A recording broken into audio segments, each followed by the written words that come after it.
Ruth was diagnosed deaf at around the age of 3.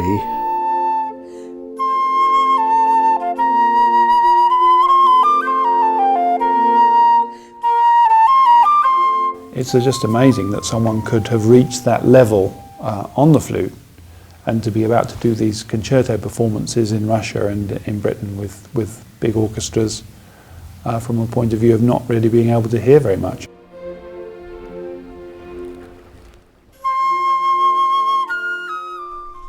Today's first rehearsal has made me realise it's not going to be easy. I'm ready to play, but the texture of the violins was so soft that I'm straining to hear. We nearly fainted when we realised that she probably wouldn't be able to do this.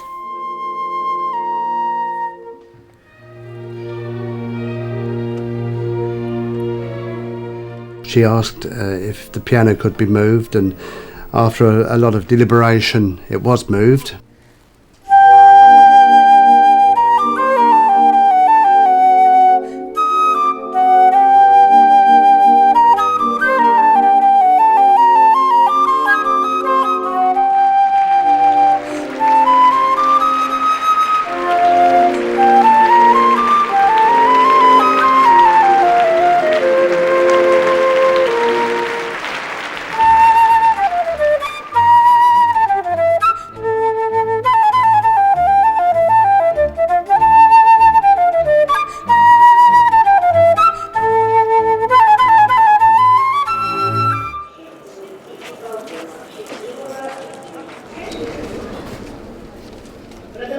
Bye-bye, St. Petersburg, Moscow, here I come. It's all right. Right. No, this first. What, the whole thing? Yes, it's just one smaller. Come on. And enjoy it. And now this.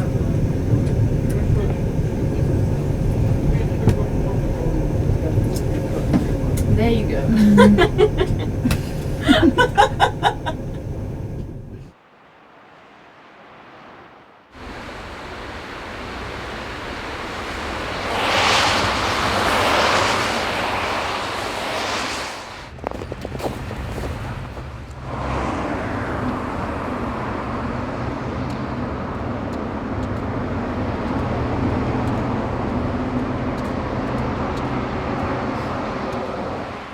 I first came to Moscow when I was 16 and played on the stage.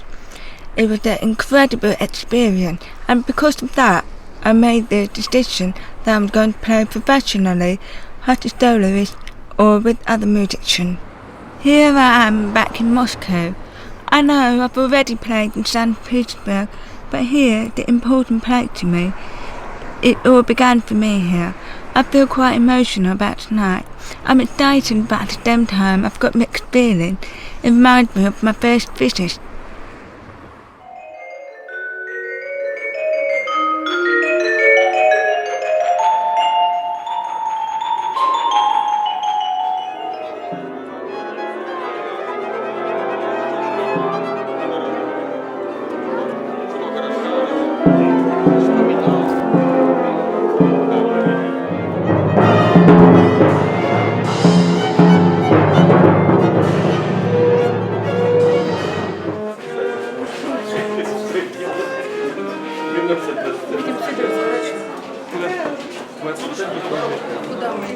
Я не знаю, по-моему, оттуда.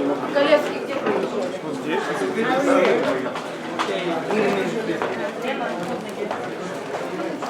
Ваня.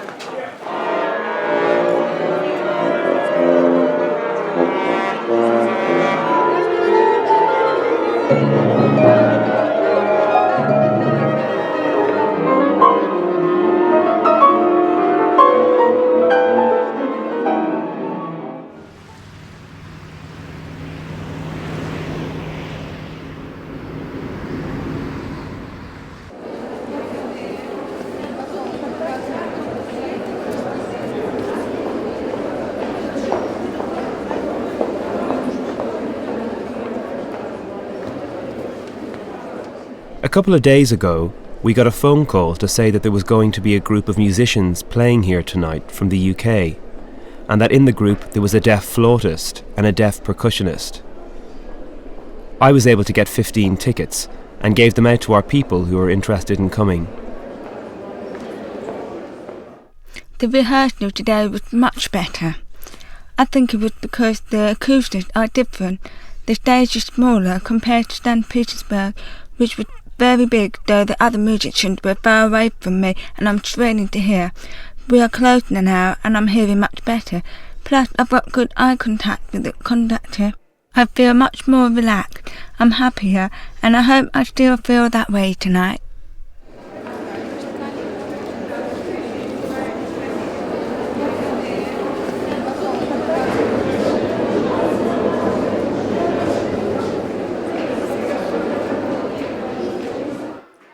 My piece is about 10 minutes long.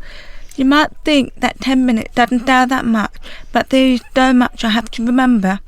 I have to know the piece intimately and know what everyone else is doing. I have to follow the conductor to stay in time, and that is very important. I like to feel the vibration from the cellos around me, which gives me a lot of information. I have to open up my ear and to try and take in as much sound as I can. And I have to be prepared for any mistake and be able to get the performance back on track quickly if anything goes wrong. I've got all this going on in my head, so I really have to concentrate.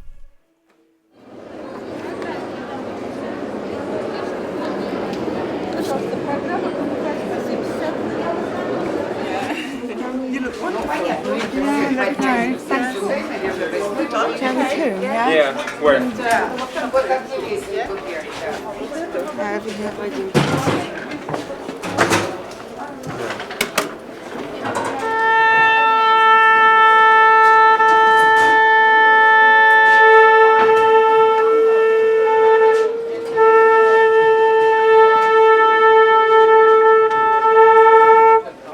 Спасибо.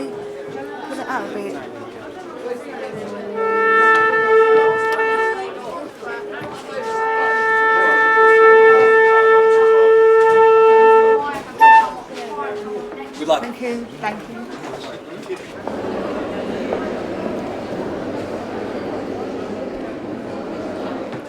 It is vital to track my tuning with the oboist, so in that way the whole orchestra can play together in perfect harmony.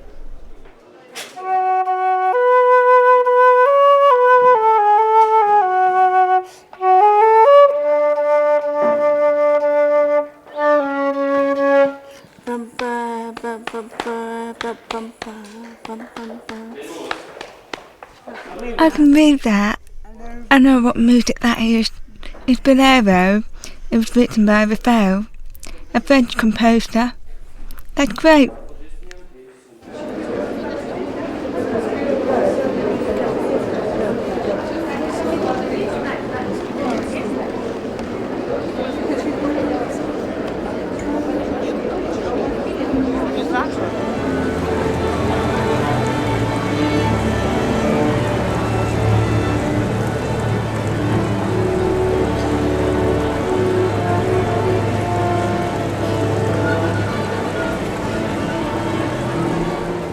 I'm so nervous. I'm probably more nervous than Ruth when she's playing, because I know how difficult it is, how challenging it is.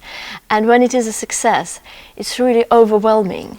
And when she steps out of stage, she's a different person from the one that stepped on stage a few minutes ago. This is a life-changing experience every single time.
very much. Oh, go back again.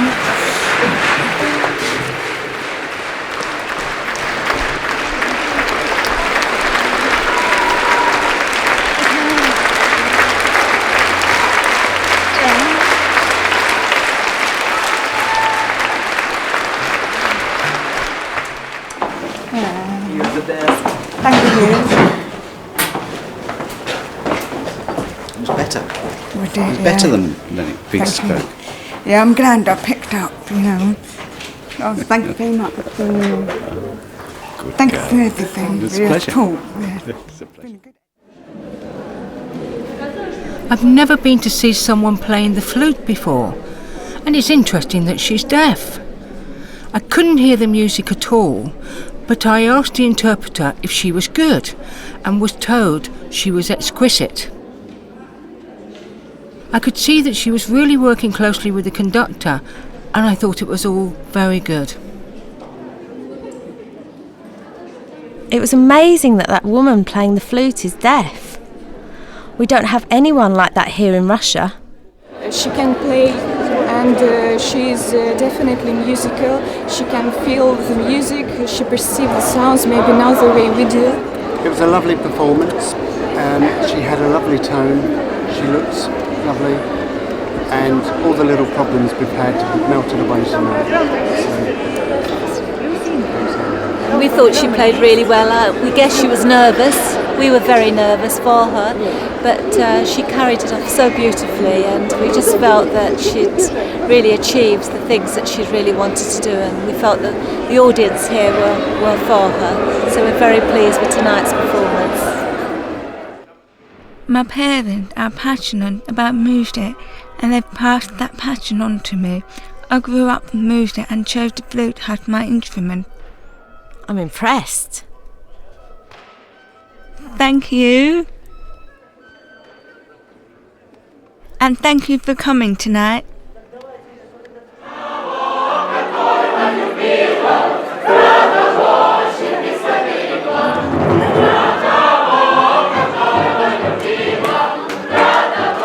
I'm going to try a bit of this.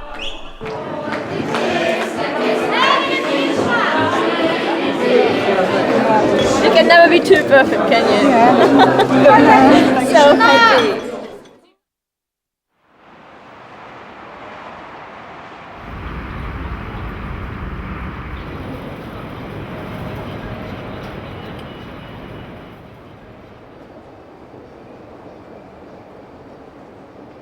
Well, that's the end of my stay in Russia. Looking back, it's been amazing, from the problem with the first rehearsal to it finally coming together. The performance in St. Petersburg was fine, but last night was just brilliant. I think it was the atmosphere and the applause from the audience. I felt much more in tune with the conductor and the other musician. Afterwards, I signed the autograph. It was fantastic. I can't describe it. On stage, I felt like a queen. I'm really proud. And now, it's back to London. One of my best memories of Russia was when we were in St. Petersburg and I was watching that little girl. She was only 7 and deaf. She was watching the rehearsal. She was watching everything, the violinist, the conductor, Evelyn Glennie on percussion. She's starting to copy Evelyn because it's so visually exciting to see and to copy.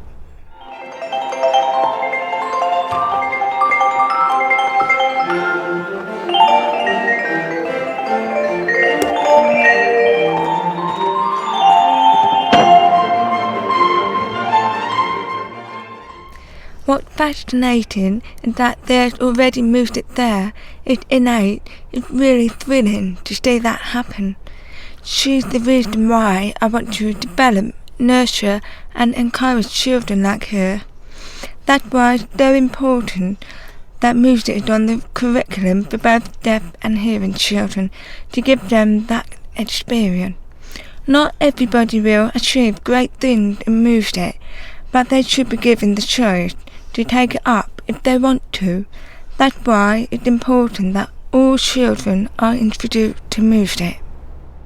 Ruth is back at Mary Hare now to teach, which is fantastic for Mary Hare.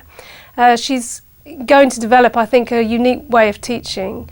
She's a fantastic role model for the students, and she's very naturally very encouraging with students, and playing the flute, making a sound on the flute can take months for many of these students.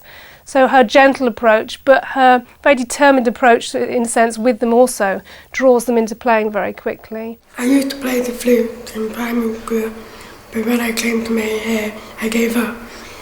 But now I'm back again because there's a new teacher who used to play the flute, and yeah, I like that.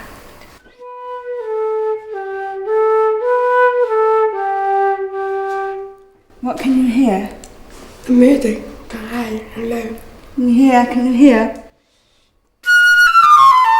High pitch. Can you hear low pitch? Can you hear the low pitch? Very high pitch. Can you hear that? Can you hear a range of pitches on the flute? Yeah. She proved to be a very passionate campaigner for the rights of the deaf children in music education. She keeps speaking about the importance of the music being included in their lives, because that is what changed her life. Put your finger there, that finger there. Push that down. Put it on. That in your mouth.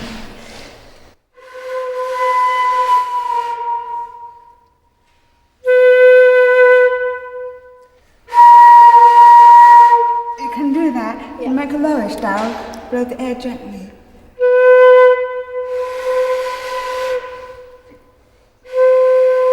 That's good. And you blow it for 2 beats.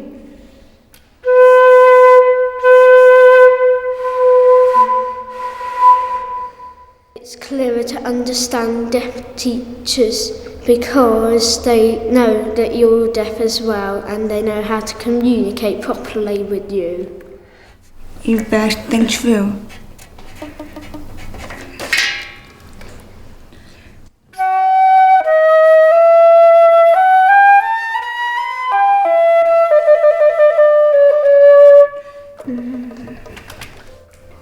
That's right. E, trill, D, D, D. Again.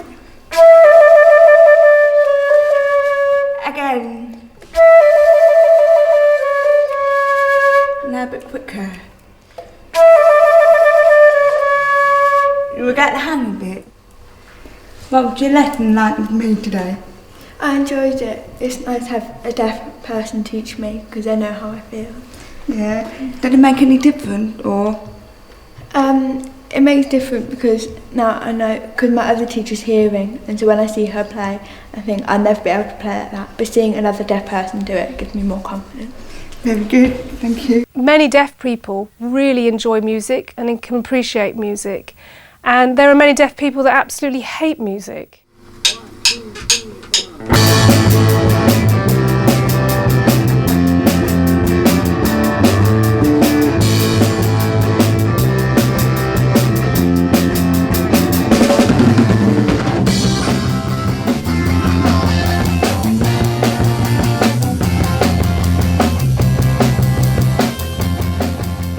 I can hear everything. I can hear the electric guitar, I can hear the bass, I can hear the drum kit, and mostly I can hear the bass drum of the drum kit, and I feel amazing about it because I can hear everything.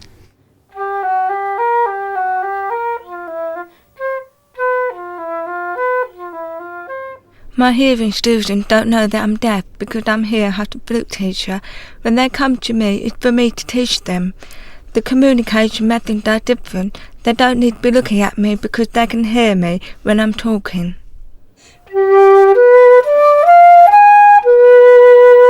What kind of mood is that? Really like sad and melancholy. Yeah, could be. What sort of colours would you use? Like blues and purples maybe. Ruth's brought out the performer in me, I think, and I now feel more confident to go and do my piece in front of other people. If you think stag and think of stag colours, you will come out and you're playing, that's all it is.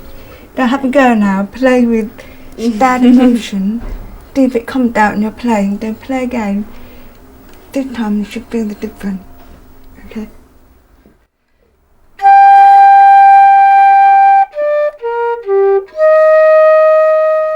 When I finished university, I decided that I wanted to become a flute teacher, so I applied to the Essex Music Service. They invited me for an interview. I played 2 pieces for them, one classical and one modern. I felt I played well, and when I finished, I sat down. A man there, his very first question was, "How can you hear? Will you be able to spot your pupil's mistake? Can you do that?" When Ruth teaches, she tells me when I've made the mistakes so we can go back over what went wrong and so that I play it right the next time. And that didn't happen when my last teacher taught.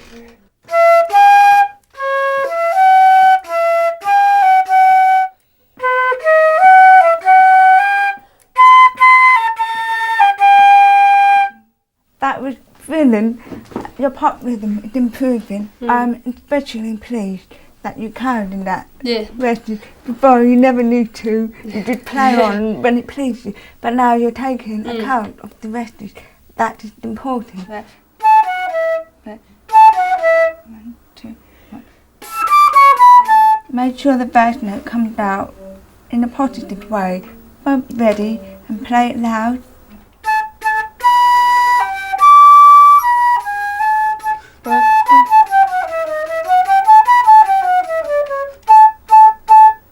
Again, I think you've missed one note somewhere. It's very important for a teacher to pick up any mistakes and make sure that they don't keep happening, though I have a big responsibility to spot them. Usually I know the piece so well and how it's shut down, though I can tell. That's how I spot them. If the pupil comes in with a new piece, the one I've never seen, I need to concentrate very hard. But I know where the fingers should be on the flute, so I watch out for that. I have to be ahead of my students all the time.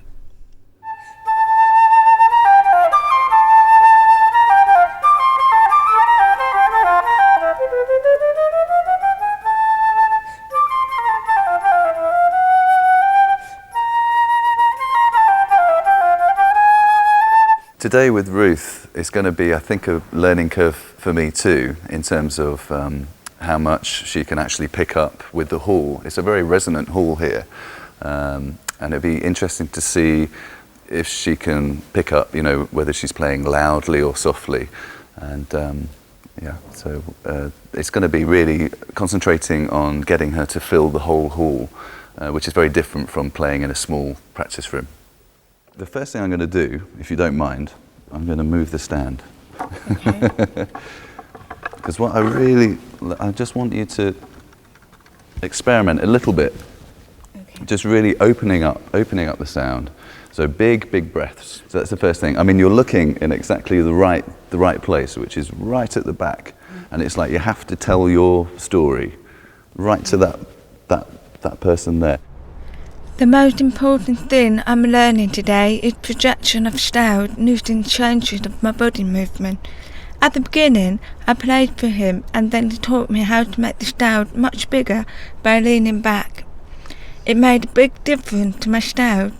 When you play with the orchestra, there are a lot of strings and your sound can be drowned out. He taught me how to really project the sound. That's what I learned.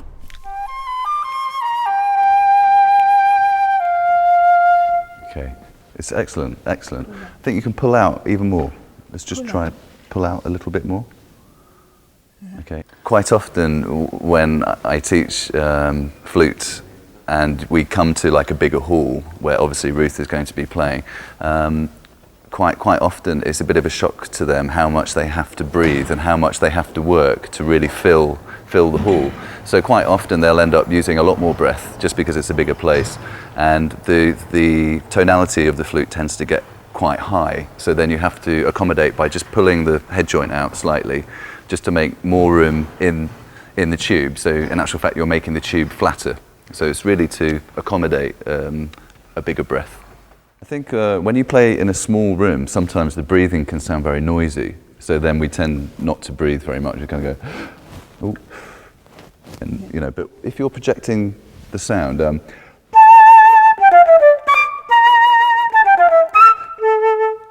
even if I took a really noisy breath, because the sound is going out there, you couldn't hear the breath, could you?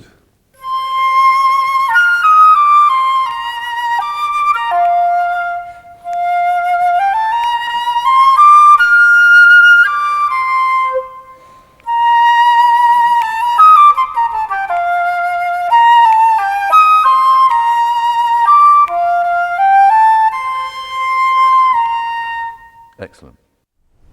The flute is a good instrument for me because it's close to my face. When I was learning to read music, it was one note at a time, and from there I built up my understanding of music. I know that Ruth is profoundly deaf, but I really couldn't tell when I was teaching her. She could tell when the pitch was going up and down, and she could tell about the resonances. She seemed to be very natural in the way that she was making her music, and I really wouldn't have known.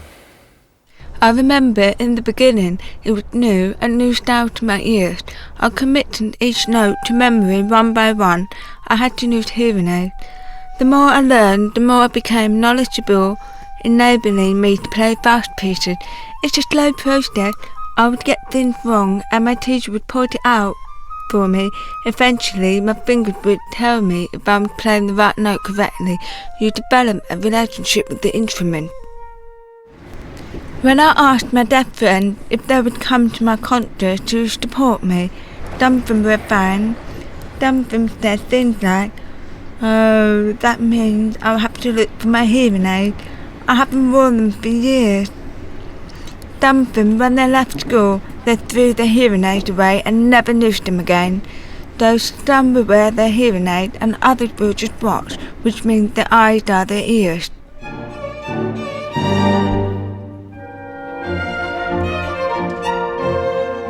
When I left school, I became more and more involved in the hearing world because of my studies and my music, but at the same time I had my deaf world too.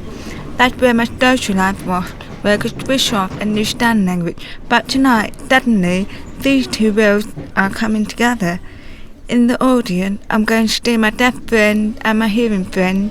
I don't know how that's going to make me feel. Just continue opening here. How do you want to tune tonight? Do you want to? Tune? Yeah, will you tune before you come on? Or? Yeah, at the interval, the oboe needs to come tune it. Okay, have you spoken to them about that? I have. Okay. Who's the oboe who will do the tuning? Tim the oboe.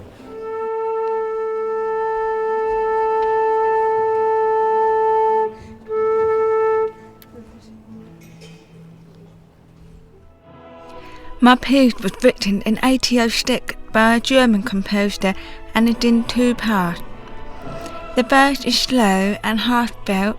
It had a kind of life is not that bad sort of feel. The second part is fast, it's like a dance and a bit like a contest between me and the rest of the orchestra. It's a really exciting piece of music which I'm playing tonight. Meeting Ruth yesterday was possibly incredibly the most staggering experience I've had working with a deaf musician. So young and so fearless in many ways. She came about 10:30 and we were on at 11 o'clock and she seemed very cool, very calm, and I knew she'd had quite a lot of difficulties in Russia getting things together with the orchestra there, and I wasn't quite sure what to expect or how I would have to communicate with her, but she just coolly came on, did the stuff and wasn't fazed by the orchestra at all and just did the job and played beautifully. First of all, we had a few problems, but that's what rehearsals are for.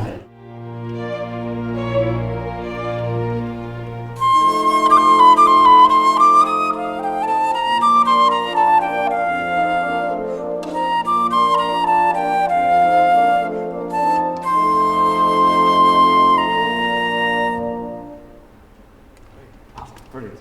Okay, a few tiny little things, guys.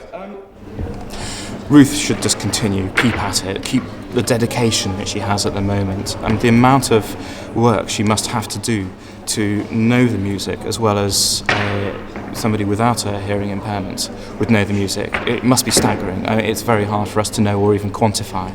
And to know it well enough to be able to play with an orchestra and confidently enough to not be put off by what's going on beneath you, or more to the point what I'm doing on up there, is incredible. So just that belief in herself, natural confidence which will come from just performing lots and lots and lots as well as she can possibly play, and keeping her spirits high.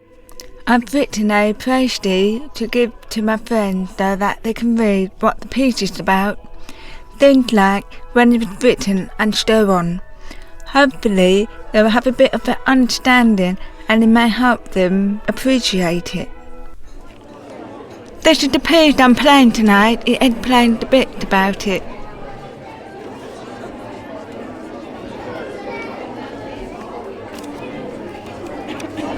Well, it's the last one. We think it's going to be the best one. We're looking forward to it.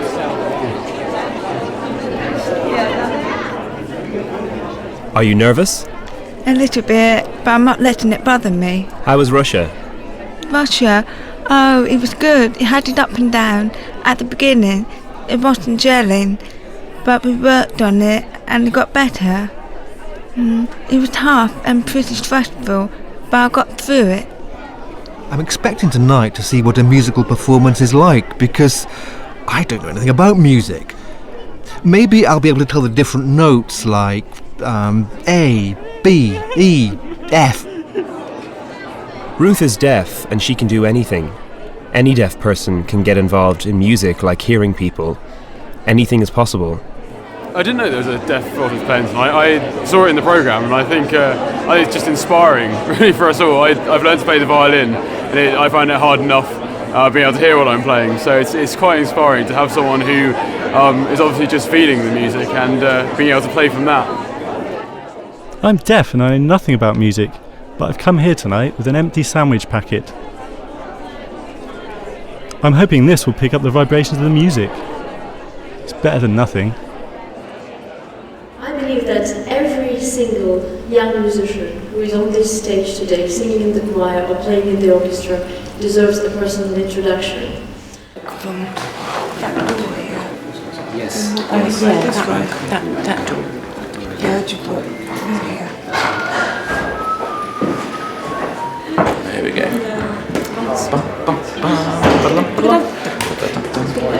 I think the orchestra are really enjoying it now, so I think that's it.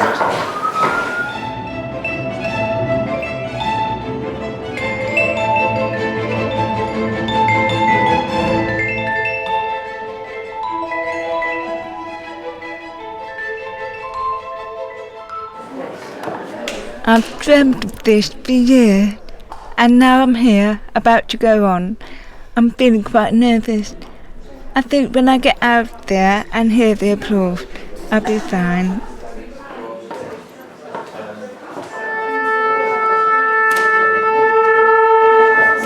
Pull it out. Yeah.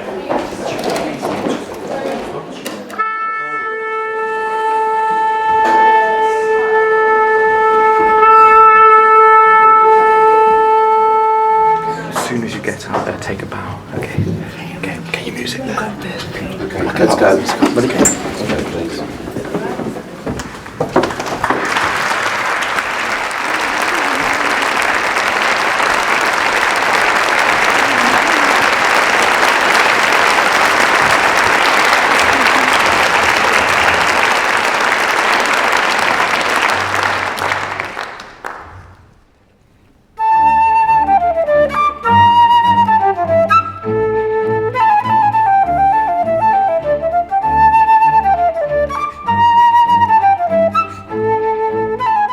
Seeing Ruth up there playing made me feel really proud. I sat there with my sandwich pack, but I couldn't feel anything. I was really disappointed. It was a real shame. She's often talked about her music, and I know how hard she's worked to get her degree and everything, and I just wish I could have experienced her music. I really thought the sandwich pack might work, but I feel gutted I was wrong.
impressive, the musicianship. And to do that whilst being profoundly deaf is quite an amazing achievement. Ruth Montgomery is superb. I've seen her over the last 18 months. I saw her in the Russian embassy play, and there she was exquisite. And tonight she really, really took on what was an extremely difficult piece of music, actually, and zapped it to them. Looking back, there was a time when I'm really keen to pursue music, go to college and become a professional musician, and there were these people saying, that's impossible, you can't do that, why don't you go and study art? I'm shocked, and as I walked through London, I remember it was near a bridge when I cracked and just broke down. My dream had just been totally shattered. But look, here I am on the stage playing my music and proving them wrong. I've just done it, and I hope that my performance means those negative attitudes and barriers that were put in my way are no longer. I'm going to carry on with music. In the future, when I talk about my music, you will know the sort of style I play. I know it's classical. Have you more performances booked? Not yet, hopefully in the future. I've got a lot more confidence now, and there's a lot more I want to do. Wow, I felt like I'd been transported into the hearing world of music. There was this blind guy playing the piano, which was amazing. All the hearing musicians of the orchestra, it was the first time I'd experienced that. Then at the end there was Ruth, playing beautifully. It's fantastic that a deaf person can do that. Well done to her, it was brilliant. I really enjoyed tonight. It was lovely, yeah. The last one, all right. I mean, the whole one, all right. Oh, Third yeah. one. It was slipping at the end, but people, it was wonderful. Very good. I shouted at the end when you finished with bravo! But you didn't hear me. No, I didn't. Thank you. Hope you enjoyed it. Yeah, well done, Ruth. Yeah. Thank you for coming.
Can you do that? When Ruth teaches, she tells me when I've made the mistakes so we can go back over what went wrong and so that I play it right the next time. And that didn't happen when my last teacher taught.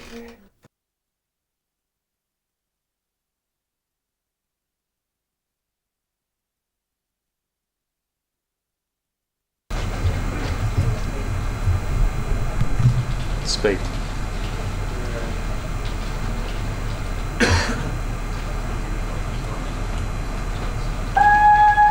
Today with Ruth, it's going to be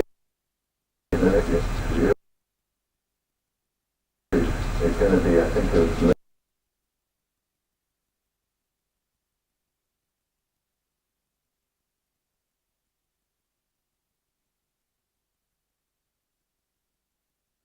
going to be really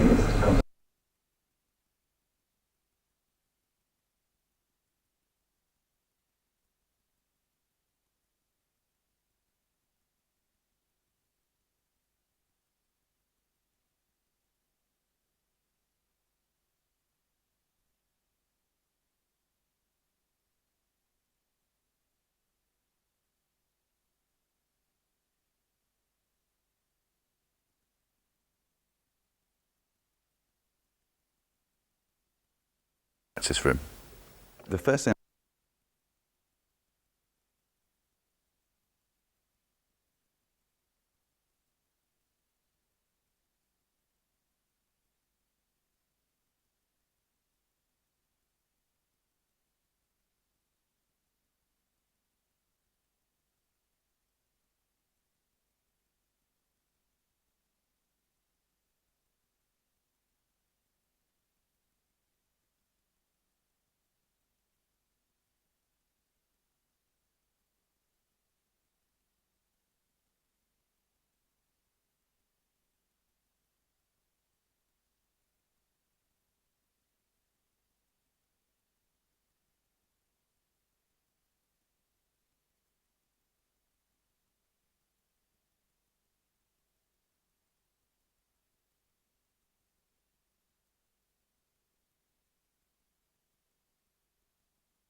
on getting her to fill the whole hall, which is very different from playing in a small.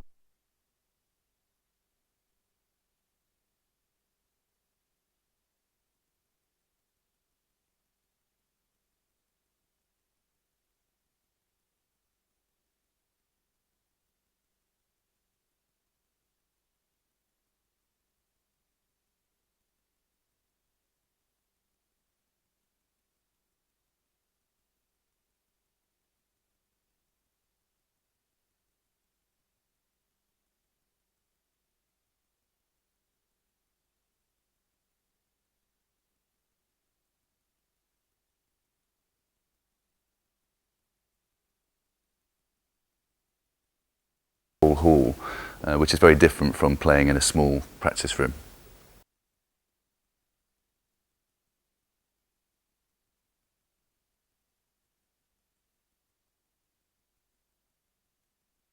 Today with Ruth is going to be, I think, a learning curve for me too, in terms of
Today with Ruth is going to be, I think, a learning curve for me too, in terms of how much she can actually pick up with the hall. It's a very resonant hall here, and it'd be interesting to see if she can pick up, you know, whether she's playing loudly or softly.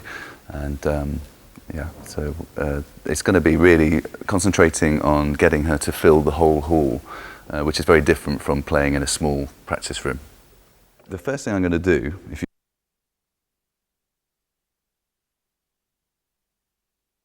it's going to be really concentrating on getting her to fill the whole hall, which is very different from playing in a small practice room.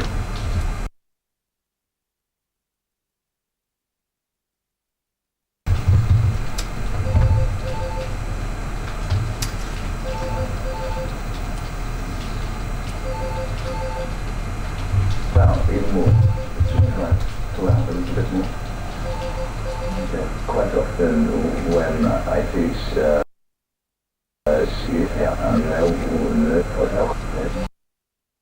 quite often when I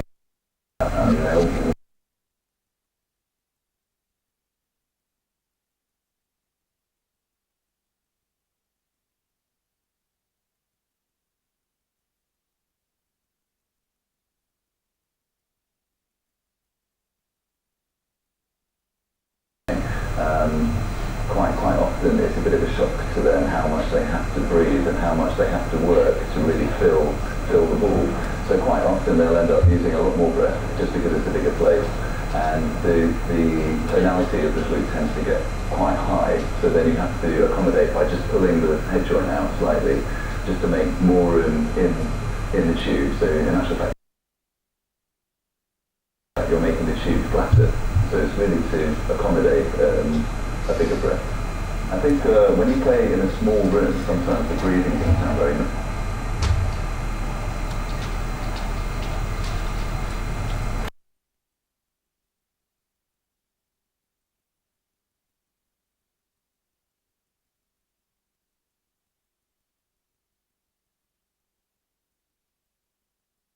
Try and pull out a little bit more.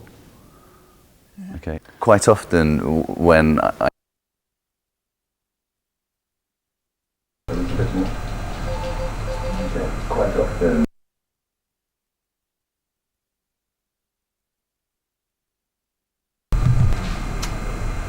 speed.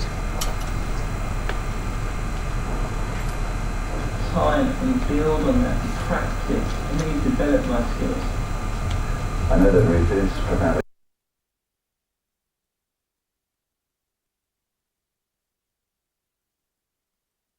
high, so then you have to accommodate by just pulling the head joint out slightly just to make more room in the tube. So in actual fact you're making the tube flatter, so it's really to accommodate a bigger breath. The head joint out slightly just to make more room in the tube, so in actual fact you're making the tube flatter, so it's really to accommodate a bigger breath.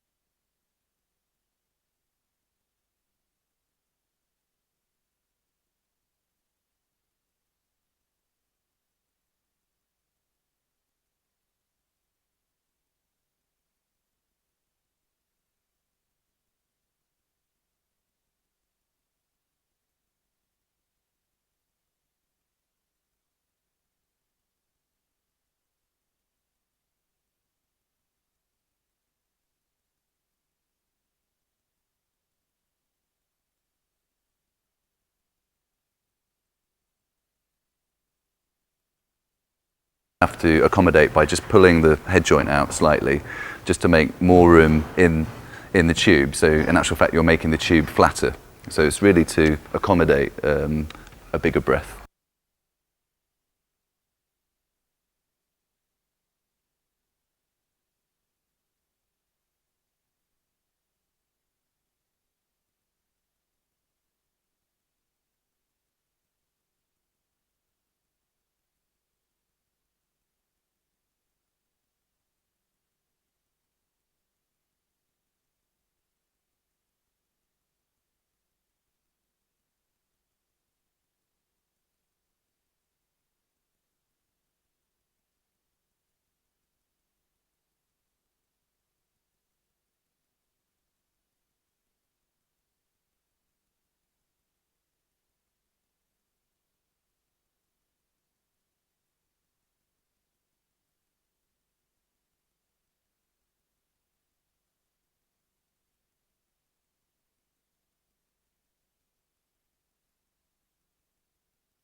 the head joint out slightly, just to make more room in the tube. So in actual fact, you're making the tube flatter.